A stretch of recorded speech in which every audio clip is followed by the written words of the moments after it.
hosted by the Proptech Association of Australia. Thank you so much, everyone, for coming.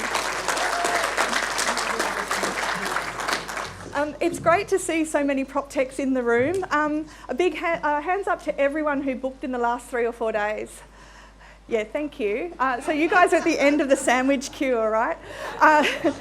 Make sure everyone gets a sandwich. So it has been absolutely fantastic to host this first event. What we wanted to do was to bring PropTechs together. We come from industries that are great at self-education, but we tend to be quite subservient in the conferences we go to in only going to their conferences. But it's time for us to basically learn from each other and start to teach ourselves. Hello, Sarah Bell, lovely to see you. I also would really like name and shaming. So there's a little sort of, a dead spot here in the front too if anyone wants to sit right in my eye line. So I really wanted to thank, I just thought that was my phone. I really just wanted to thank all of our sponsors who have made and our supporters who have made today possible. Thank you to Ashurst, our supporters who are behind us the whole time. Thank you to PEXA and to PropTrack, our big supporters of our roundtables today. To Manoeuvre, Little Hinges, thanks Josh for being one of the first guys to jump on board and say you were definitely going to be part of the roundtable. Vertex, Capstone, MRI, REIP, JLL, Weldon Co, the guys of Forms Live, and also Real Care, talking about mental wellness in the real estate space, which extends into PropTech. There's some personal thanks I'd like to thank Paula Shearer, my wing woman, who's up in Brizzy today. She's got some family stuff going on. Micah and Jill in the Philippines. Thank you so much for all of their help. And I'd really love to thank the board of the PropTech Association. Thank you to Marianne Lampertang, Kylie Dillon, Cecile Weldon, Jennifer Harrison, my Vice President, John Min, Simon Hayes, and AJ Chand. I couldn't do it without you guys. Thank you so much for all of your support. And I'd also like to thank another special lady.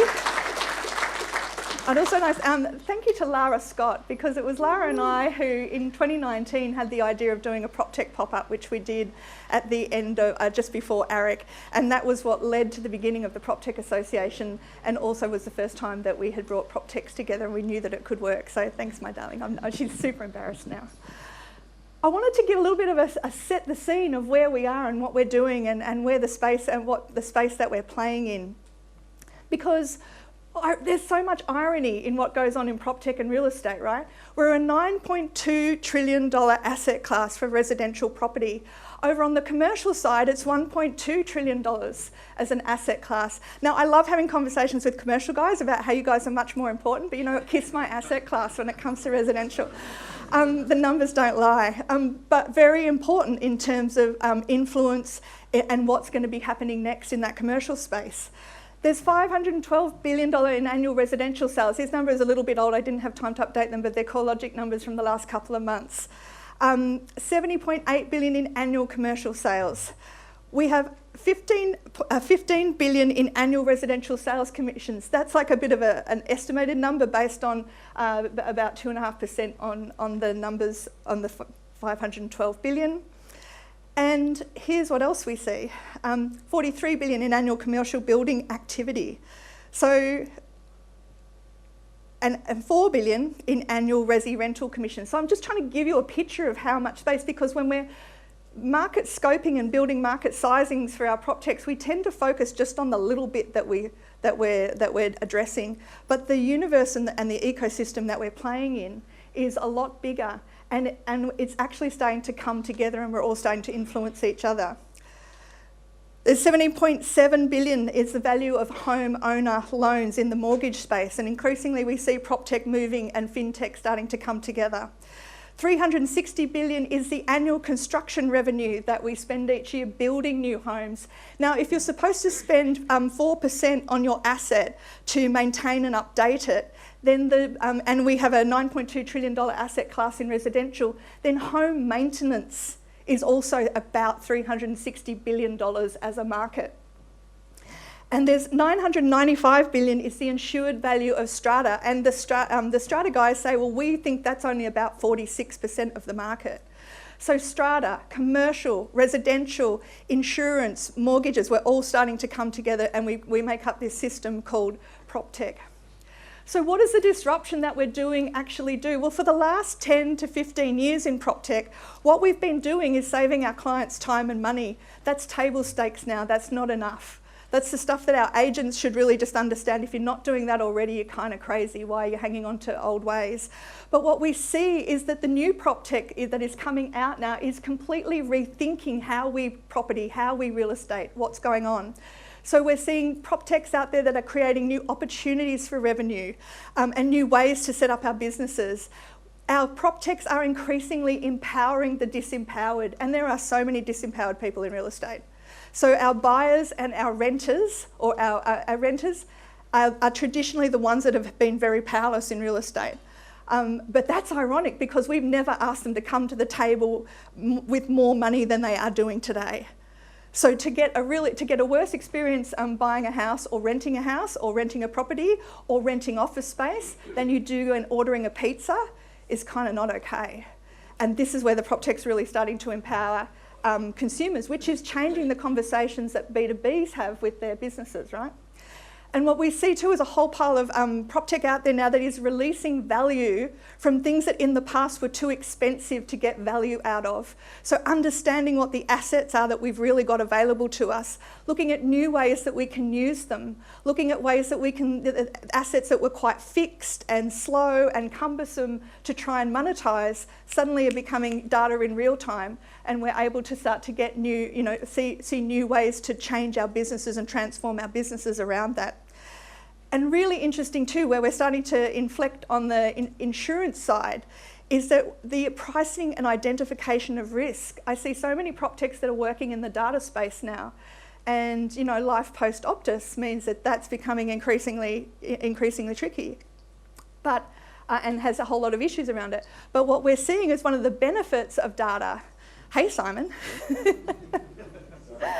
Simon Hayes, everybody.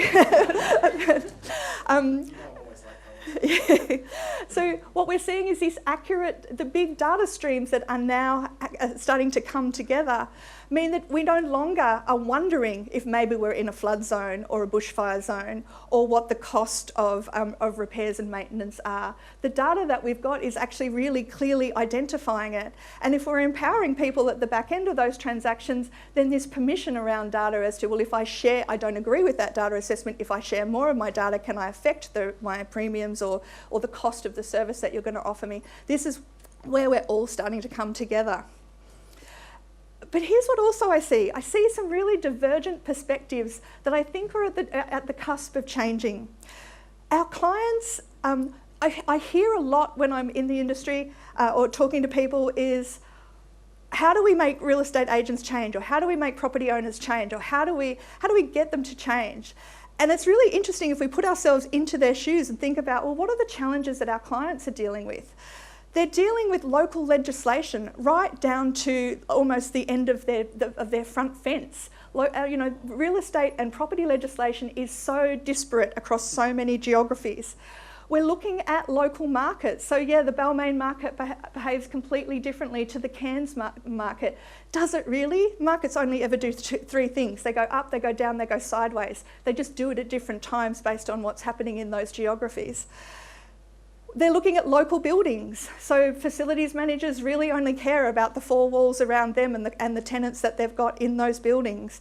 So the picture of our clients, with the exception of the very big end at the commercial end, but the picture that our clients overwhelmingly have is very small. And that's okay, that's their world. It's by default that they're worried about what's happening in their own backyard and their own area. And it's needed to be like that traditionally because the data sets have, the stuff you've needed to know just to run your local area has been so much. And the tools have been so unwieldy that, in fact, keeping it small has been the way that we've controlled it and kept it safe. But we're in the crossroads and we're entering in a really brand new, exciting space, which is where PropTech finds itself. Where we are is that local legislative environments, our ability to manage and cope with them inside our tech, that's table stakes. If you can't do that, we cut our teeth on that with our betas. We have to be able to create tech that actually can insert any tech legislative environment and then keep functioning. It's why we're great at scaling and growing. Our human behaviour, that's pretty consistent. It doesn't matter if you're from Perth or if you're from Hobart or if you are from Port Douglas. The way we feel about property as human beings and where we work and live and play is pretty similar. It doesn't matter, it's all the same.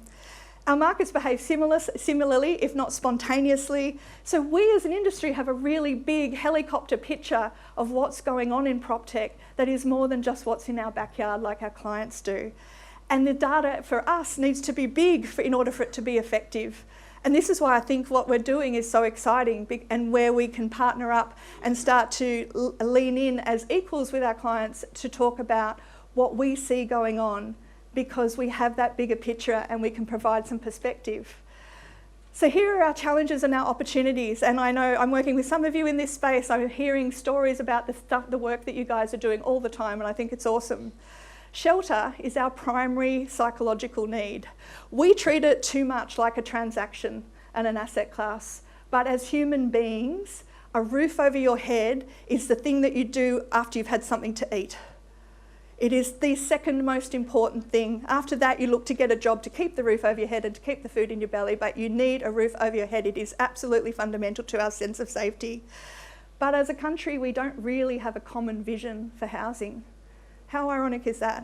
That's something that we need to, as PropTechers, lean into and start to participate in. We are Australia's favourite investment class. Everyone wants to, every mum and dad aspires to own a second property, to have an investment property. Yet anyone can basically hang out a shingle and start to advise on investment. While financial advisors are highly regulated by ASIC, property advisors are not. You need a license to be a buyer's agent, but actually recommending stuff is actually really grey area. There's more security in paying for things, for buying a pizza, buying something at David Jones, buying anything online, than there is in spending $1.2 million on a house and emailing your agent with the details of the trust transaction. Utterly terrifying, especially in post-Optus days. Housing has never been less affordable for us. So the opportunities that unite us are starting to come together now, not around markets, not around geographies, not around legislation, but around these social changes that are behavioural and social. We're producing 40% of the country's carbon in the buildings that we create, in the buildings that we use. We have asset classes, $9.2 trillion worth of existing residential stock, $1.2 trillion of existing commercial stock. It's easy to make upgrades and changes to new buildings when they go in and turn them into 6 or 8 or 10-star buildings. But what are we going to do, and how are we going to fix the more than $10 billion worth of property that exists that needs to be brought up to standard if we're going to be leaving a planet worthwhile for our kids behind? So these are the challenges that we're now solving that I encourage all of you to start to think bigger, because our challenges don't stop at our borders. And sometimes as founders, it's really easy to get caught up in the work that we're doing, to get a little bit tired with it, and to start to sort of focus inwards. But I encourage everybody to start thinking outwards and to think bigger. I am a bit of a fan, I'm a very big fan of Brené Brown, and she did this amazing interview on her podcast, Dare to Lead, with Dr. Linda Hill. It was one of those ones that you're walking with the headphones on, and I had to stop and put my hands on my knees and go, whew, okay. It was a really simple statement that she made, but Dr. Linda Hill at Harvard Business School has done a whole pile of research, but what she realised is that teaching people how to be leaders as innovators is very different to teaching people how to be leaders in existing industries. And I think this is some of the reasons where real estate agents and PropTechs and property owners and PropTechs don't quite understand each other. In traditional leadership training, you get taught, this will be my mother, sorry, hang on, or someone who can't make it to the conference. Sorry, I should have turned that off. So basically the difference between innovation and teaching people to innovate versus teaching people to lead is that traditionally leaders, and in real estate businesses across the country and property businesses across the country, you have a vision. You outline the vision. You encourage everyone to come along to the vision. Get on the bus, come along to the vision. But that doesn't work in tech, in innovative and disruptive tech, because we don't know what the vision is yet. We're working that out as we go along, and that makes our clients very anxious that we don't know what that vision is. But what we do instead is we come up with a shared purpose, and then we co-create around that. And as tech people, we love doing that because we're full of curiosity and we get really excited about the problems that we're trying to fix. That period, that moment of co-creation, of finding a problem and working out how to solve something that's been unsolvable to date, that is so exciting. That's what drives us. It's what we do. So it's about collaborating and co-creating a future with your team. And that's what we need to lean into as the PropTech industry, and as PropTechs, we need to lean into conversations with our clients around co-creating, because it is time to lean in and it is time to co-create our future. So thank you, everybody. Thanks for coming along today. I'm hoping you're going to have a fantastic day. Thank you. So polite applause.